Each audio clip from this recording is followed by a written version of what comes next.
সালামু আলাইকুম। এই দেখেন ঘাসের মাজরা, জমিন ঘাস বুনাইছে।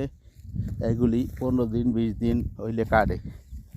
এখন আর কাটতে পারবে না। এখন শীতে কাটতে পারবে না। শীতের সময় কাটতে হয় না। গরম হইলে বড় হয়, গরম হইলে কাটে। এই উঠে খাবে, বকরিতে খাবে, এইটা বেচবে। এটা বানাইছিল বেচার জন্য। এটা আসলে বেচার জন্য।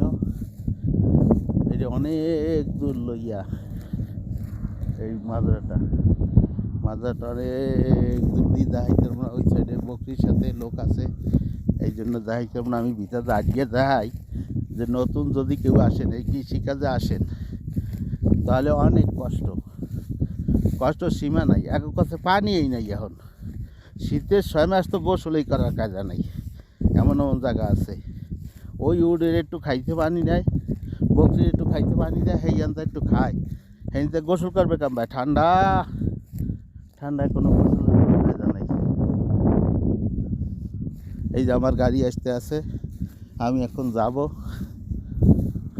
এই জন্য আর কি একটু ভিডিও করে দেখাইলাম যে কেমন মাজরা, কেমন কি। হ্যাঁ চলো, ওকে যাই। আল্লাহ হাফেজ।